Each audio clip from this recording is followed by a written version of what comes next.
Assalamualaikum warahmatullahi wabarakatuh. Apa kabar teman-teman semua, teman-teman ABK, teman-teman peternak senusantara? Semoga kita semua tetap dalam keadaan sehat walafiat, tidak ada kekurangan suatu apapun. Berjumpa lagi teman-teman dengan saya di channel Seorang ABK. Jadi di video kali ini kita akan membahas salah satu faktor penyebab penyakit koli pada ayam broiler, teman-teman. Apa itu? Ayo kita bahas sama-sama, teman-teman. Jadi faktor penyebab penyakit koli pada ayam broiler itu yang akan kita bahas adalah biofilm. Biofilm, teman-teman. Apa itu biofilm? Bagaimana terbentuknya biofilm? Biofilm itu terbentuk dari bekas kita memberikan obat-obatan, memberikan vitamin pada tandon, dan terbentuknya di mana? Di tandon dan saluran air minum ayam broiler, teman-teman. Jadi biofilm itu kerak yang menempel pada tandon atau saluran air, pipa saluran air.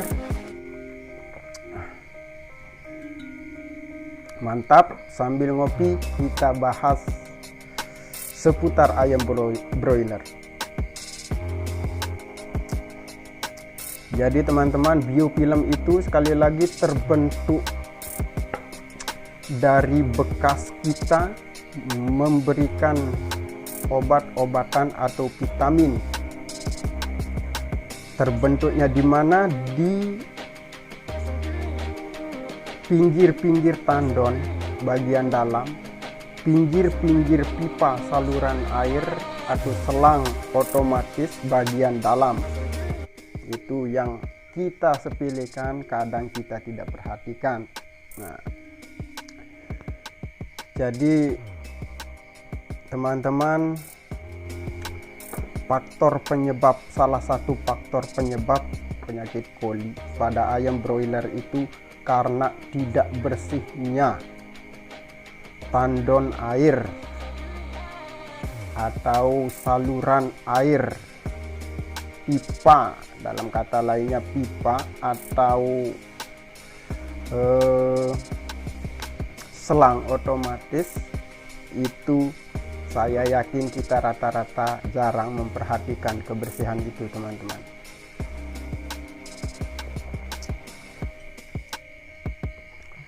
Jadi karena minimnya ya, kita bilang minimnya biosecurity, jadi hal-hal seperti itu jarang kita perhatikan.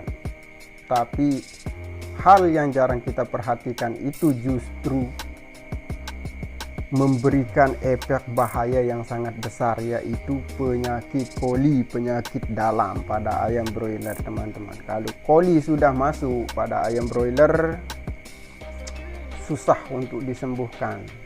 Ya, banyak memang obat-obatan yang kita dikasih, tapi saran saya, ini saran saya ya, teman-teman mau pakai, teman-teman nggak mau pakai, terserah teman-teman. Yang penting di sini kita bertukar pikiran atau berbagi. Jadi di sini saya bukan senior. Oke. Sebelumnya teman-teman, saya minta maaf dulu kepada teman-teman yang lebih senior ya. Jadi di sini saya bukan maksud untuk menggurui. Di sini saya bukan maksud untuk menggurui, tetapi kita sama-sama saling berbagi pengalaman. Oke. Kita lanjut, teman-teman.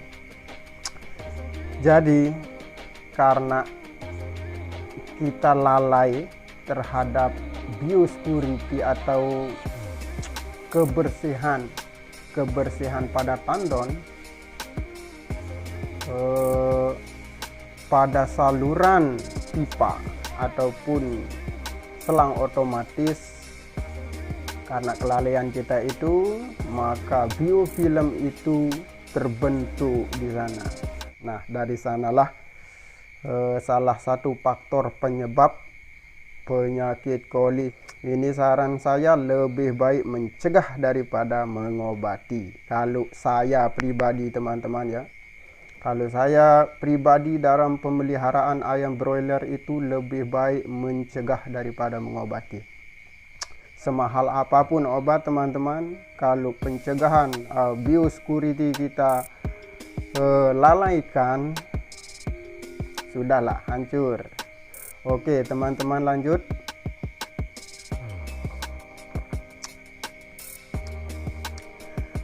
Jadi bagaimana sih cara membersihkan pada paralon?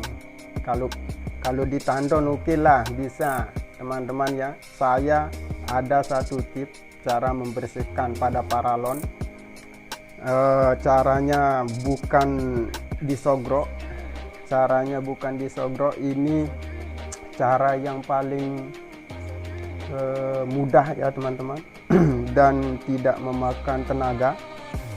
Kalau nyogrok kan makan tenaga, harus dilepas dulu pipanya dari ujung kandang yang satu ke ujung kandang yang lain, kemudian disogrok. Nah, saya ada satu cara yang sangat efektif. Teman-teman, ini inti poinnya, caranya membersihkan paralon ataupun selang otomatisnya dan sekaligus tandonnya teman-teman ya. Ini sekali bekerja, sekali mendayung 2-3 pulau terlewati. Nah, itu pepatahnya. Ini sekali kita bekerja tapi semuanya bersih. Bagaimana caranya? Oke teman-teman, caranya siapkan kalorin. Nah, kalorin. Oke. Kemudian siapkan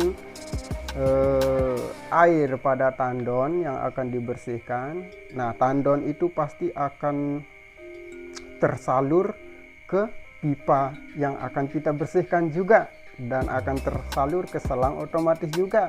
Nah, jadi siapkan kalorin, siapkan air pada tandon. Kemudian kasih air itu kalorin dengan dosis yang tinggi. Nah, kasih air itu kalorin dengan dosis yang lebih tinggi. Kemudian alirkan ke selang, alirkan ke alirkan ke selang-selangnya, alirkan ke pipa-pipanya dulu, kemudian alirkan ke selangnya, tapi matikan stop kerannya ya, supaya, karena tujuan kita di sini untuk merendam pipa-pipa itu dengan air kalorin yang berdosis tinggi, merendam pipa dan selang otomatis itu dengan air kalorin berdosis tinggi, minimal 5-6 jam. Lebih lama lebih bagus teman-teman, lebih lama lebih bagus. Setelah itu baru tembakkan dengan air, atau baru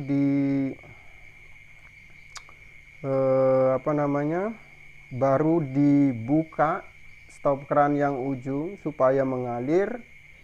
Pasti biofilm atau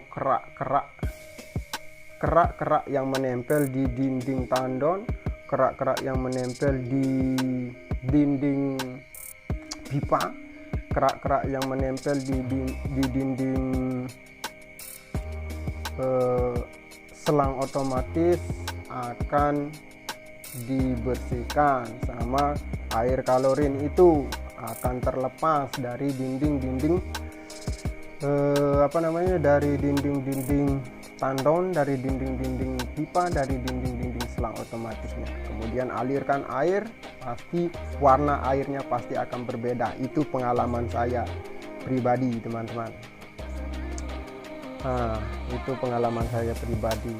kemudian alirkan. Setelah dialirkan, kalau bisa tembakkan air yang keras, tembakkan dengan air yang tekanannya tinggi. Nah, jadi supaya seret langsung terkelupas. Ini kalau percaya, teman-teman mau percaya silahkan, enggak percaya silahkan. Nah, jadi di sini saya cuma ingin berbagi tip, cara. Jadi terkadang saya membuat video itu teman-teman dibully, tapi bully-bulian dari teman-teman itu justru membuat saya semakin semangat untuk berbagi. Oke teman-teman, jadi sekian dulu video ini. Lain kali kita bertemu lagi di channel Seorang ABK. Kenapa saya namakan channel saya Seorang ABK? Karena memang saya adalah seorang ABK, anak buah kandang teman-teman ya. Jadi saya minta maaf kepada para senior-senior yang lebih tahu, yang lebih berpengalaman. Apa yang saya sampaikan, apa yang saya bagi ini, kalau memang ada kritikan, ada saran, silahkan teman-teman. Saya justru dengan senang hati menerima semua kritikan, menerima semua saran dari teman-teman semua, apalagi teman-teman yang lebih senior. Saya malah senang ya. Oke, sekian dulu video ini teman-teman. Lanjutkan aktivitas. Jangan pantang mundur, terus maju. Semoga sukses dalam beternak ayam broiler. Assalamualaikum warahmatullahi wabarakatuh.